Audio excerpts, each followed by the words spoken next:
Welcome to Be On It, episode 21. Hey, Jessica, what's going on in the Beehive today? Hi, Debbie. I was just thinking about what we need in a partner. What does that look like? And for me personally, I was really kind of thinking about where it really starts. I feel it starts with teaching your children early about being responsible for their actions and teaching the importance of emotional strength, not just physical strength. And I feel like teaching them kindness as well as empathy is a very big thing to teach. It's a balance, right? It's a balance of play and being responsible. After all, we're not raising children to stay children. We're really raising them to be well adjusted adults. If you want your kids to be well adjusted and to find a partner, you want them to find somebody that makes you feel equal. hmm Like when you think about like what we need in a partner, how do you feel? I will just kind of comment on what you just spoke about it starts from childhood. As soon as we're out of the womb, as parents, we're teaching our children to become independent step by step. We want functional independence and psychological independence too, because at some point they're going to be weaned metaphorically and literally weaned, and eventually they're going to live their own lives. So we want to prepare them for that eventuality. Looking at the broad perspective of what we want in a partner, there's so many things to consider. I'll say that I'm looking at this as an older person and trying to do a root cause analysis of issues and where they stemmed from. I want to give some broad principles or themes when considering a lifelong partnership, because partnering with somebody is a very big commitment, and it's something to not be taken lightly. I think one of the things is communication. Like, I feel like being collaborative with your decision making should not be my way or the highway mentality. It really needs to be a joint effort when it comes to making important decisions. It shouldn't just be one person making all the decisions. So that leads me to quality in a relationship. We need our partners to not always put their needs first, but to instead prioritize family needs. hmm And that's just broad. You could go into more detail for sure, but those are just basic things that we need in partners. We need a positive home environment. We need one that is encouraging and uplifting spiritually. If you're religious, you want that spiritual uplifting, that spiritual food that keeps people united and in touch with God. If you're not spiritual, you still need a positive environment, because how does it feel if you come home and the mood's just off? Sometimes when you're coming home with a bad attitude, everybody feels it, right? It's like everybody notices and it just shifts. So being responsible for your own energy is utmost important. Yeah. And I would say creating family time. For me, our family, we had what we call Sunday fun days. That just happened to be a day that I was off work, and whatever the kids wanted to do when they were little, we'd all just go do it. And it might be just going to the park, it might be cooking something for dinner that day. It didn't have to be like a major activity, but we were spending time as a family, besides the normal things like reading books and taking them to school and volunteering at their school. Those are things that we did above and beyond. I just think as humans, we definitely need open communication and support. And I think that you definitely have to do daily and weekly check-ins with your partner, say what's going on, especially if you have children. You need to feel supported, you need to feel heard, loved. Um, you need to, touch is important. Feeling safe is really big for women. We really need to feel safe. And we need to know that we can rely on somebody. We need to know that we can trust our partner. Those are big things that we need. Those are key things that makes a successful partnership. Yeah. I mean, and along those lines, for me, leadership. I think leadership houses so many individual qualities of a person. Leadership to me means that you're going to keep improving yourself. You're going to be listening to other people. I think that in a partner, you're going to want to find somebody who has really strong leadership. And when I think about leadership, I also think about self-discipline too. Self-discipline is a big one. If you have two people that don't have any discipline, you never accomplish those goals that you set as a household. You need somebody that motivates you or that you motivate each other. You want to find somebody that doesn't bring you down, but lifts you up and is your cheerleader, basically. Mhm. I think that's important too. Somebody who shares the same goals and values. It's hard to think about it on a day to day, but you're looking over years and decades. You're aligning with somebody so that you can work together in a partnership team situation towards the greater good of your family. Because unfortunately, if you're not, it can cause a lot of issues. I got married when I was 26, and I felt like my partner at the time was aligning with all the things that I was looking for. And, things have changed over time. And when you don't have that equal partnership, you definitely have to fix it because you might fight more. There's just this imbalance. You just constantly feel like you're shouldering all the responsibility. And so, open communication is key. Have to, say to your partner, hey, this is what's going on, and we have to fix this in order to move forward. Mhm. And what does that look like? When you're busy with raising kids, you don't notice it as much. And you ask for help, but you might not get the help that you need. You're so busy focused on the kids. But what happens when they grow up and leave the house and it's just the two of you, if you have kids? I didn't talk about this too when I talked about leadership, but personal sacrifice. The big That one. exactly that just comes instinctually. For mothers, you have to sacrifice your needs for the needs of your child or your family. So that's not just limited to moms. I mean, all of us can have that instinct, and we can give more or take less depending on the ebbs and flows of what's going on in a relationship. Yeah, for sure. Because I think that for me, I gave up a lot. I was focused on the kids. I gave up career. I did what I had to do to bring in extra money. My primary focus was raising the kids, and there wasn't always balance. I needed more balance, and over time, we've achieved, better balance. It's still a work in progress. I think we're not perfect human beings. You don't always know how to articulate what you need. You're not mature enough to completely understand it until you start to reflect back. Now I'm able to say, hey, this is what I need. Just because your kids are grown doesn't mean that you still don't need to parent. Your responsibility is different. You've raised your kids to be great adults, but they need you in different ways and they might come to you for advice, but you still need to be equal partners when it comes to your children and offer sound advice and discuss things. You can't have one person doing all the decisions and it doesn't work and you just get resentful. Just think about the word partnership. It's not one-sided. It's the back and forth and the trade-offs and the compromises. It's a whole package. And I think that when you are considering somebody as a partner, speaking to probably the younger demographic when I'm saying that, consider that it's not going to be daisies every day. You can't romanticize that perspective because we're talking about years. We're talking about the daily grind and low points where you have to struggle, and you want somebody who will be there for it all, where you can grow together. So you really have to have an ideal and a standard in mind. You want to have somebody who has those qualities working for them, not, oh, I think this person can rise to the occasion. No, you want to find somebody who has those qualities and is practicing those qualities on a day to day. I think that would be a wise thing to consider, and take your time and don't. I know this is a cliche slogan, but don't settle, because you're not gonna feel satisfied. You're not gonna feel like your needs are met if you have to bear the brunt of the burden of life with somebody year after year, day after day. I could not agree more. If I could give myself advice in my 20s when I was looking for a partner, you're right, setting a standard, and I thought I did.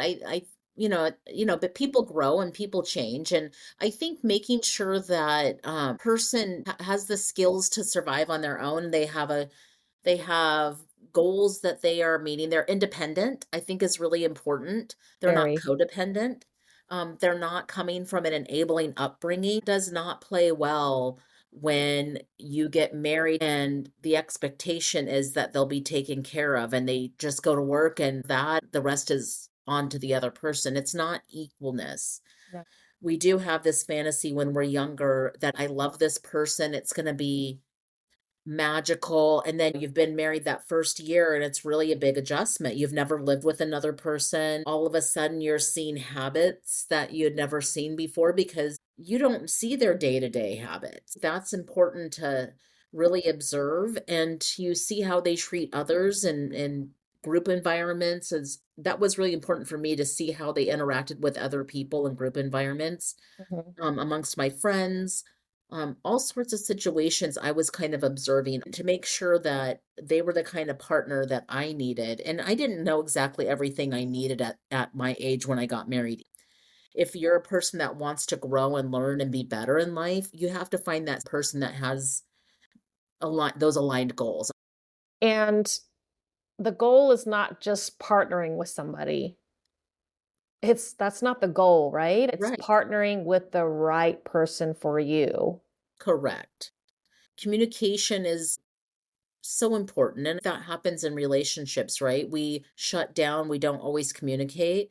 If something's on your mind, come from a place that is a loving place where you say, hey, this isn't working for me, or this isn't working for the family. What can we do differently? So if you have a partner that just says, I don't know, we'll just be better, that doesn't get you anywhere. You need somebody that helps you to come up with a plan. You institute that plan because we all have to have goals. Mhm. And as a family, you have to have goals. Let's say you meet somebody that doesn't have a job and that's a red flag to you, but they're working towards getting that job or they're in school. Well, just take your time with the relationship, see how it all goes, you want somebody where you're not the main person doing everything is what I'm trying to get across. You want equalness in partnership. You want somebody that respects you. You want somebody that values family and if you're spiritual, values spirituality. You want to kind of take your time if somebody's just putting on a show to attract you, or is this who they are? You want to get past that fun stage and really see the core, the honeymoon phase, so to Mhm. speak, and really get to the core of who somebody is on the day to day because it's not easy. Marriage takes work. If it's your goal to partner with somebody long term, those are things that you're going to want in a partner. Otherwise, it's going to bite you in the butt.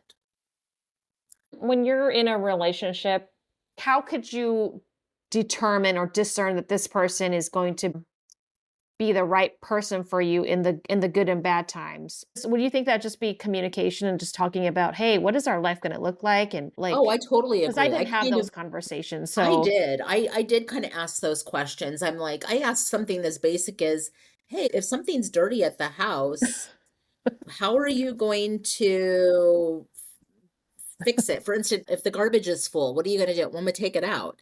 I'm like, okay. And then I would ask some other questions. If your wife is sick and she can't take the kids to school and grocery shopping and dinner needs to be made, what are you going to do?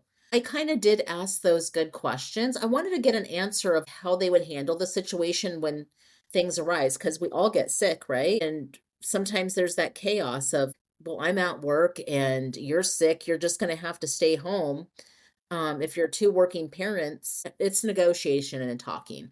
There's Uh-huh. times where like Matt could easily stay home versus I was working at a hospital. I couldn't just easily just stay home when one of the kids were sick. So we just took turns. If I wasn't working, then I'd get up in the middle of the night. If he had to be at work, I'd get up with the kids. So it's a compromise. It's a partnership.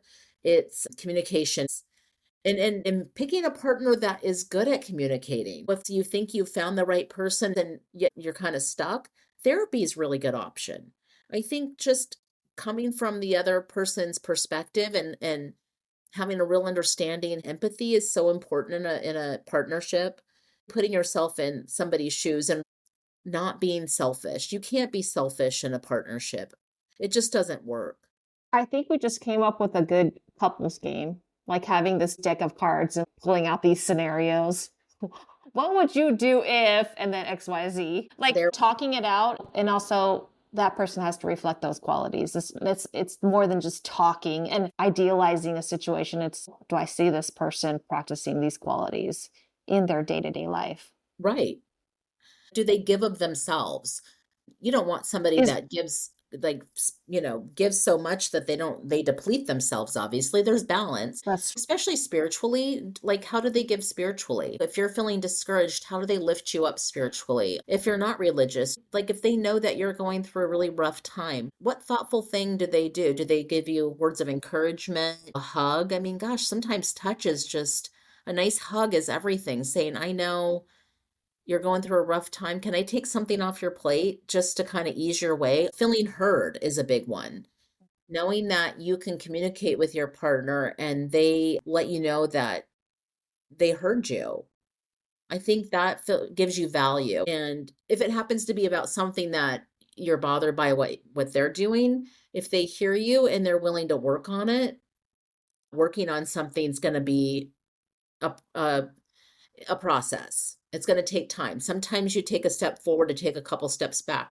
You always want to find a partner that's always trying, because it just doesn't work in a relationship if that partner just leaves it up to luck.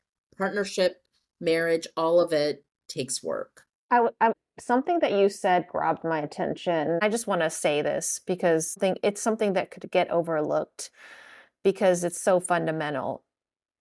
As an individual, don't bring your shame into it. You're worthy. You're worthy to find somebody who is going to be in sync with you.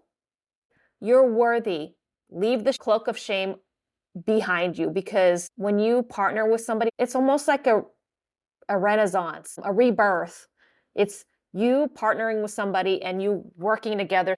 First and foremost, you have to have confidence in the fact that you are worthy of somebody that you can work together with and continue this journey of growth, of self-improvement. You could start a family, and that it has its own huge set of challenges and joys too. When you were talking, it just made me think about back to square one. That's where you need to be. Yes, And don't be afraid if you're 30 years old and you haven't found that partner. Well, you just haven't found that partner. You haven't found the qualities that you're looking for in a partner. Mhm. Sometimes maybe you're not meant to find a partner.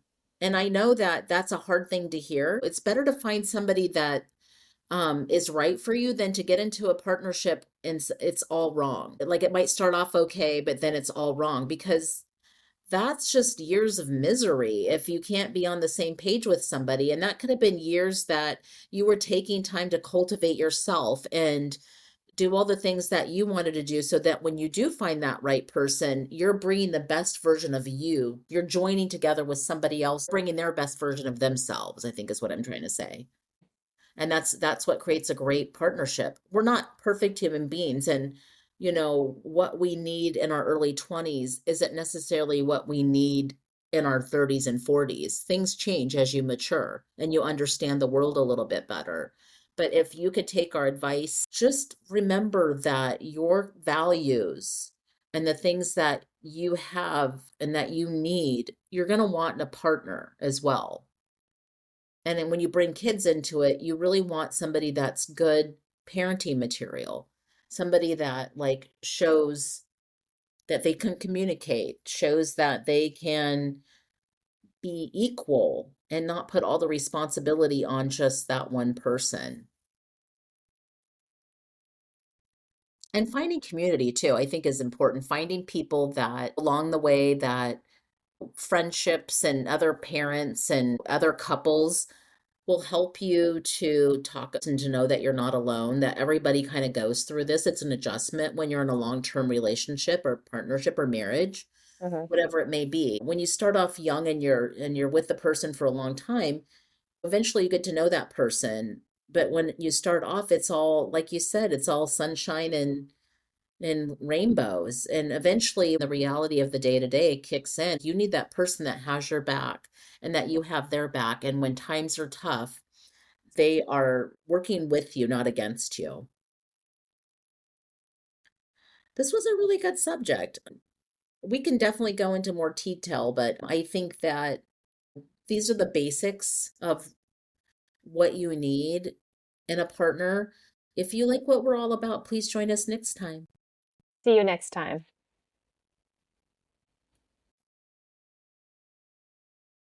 We are all about community. Join our community by following and subscribing to Be On It through YouTube, Instagram, and of course your podcasting platform so we can continue to bring Be On It to you.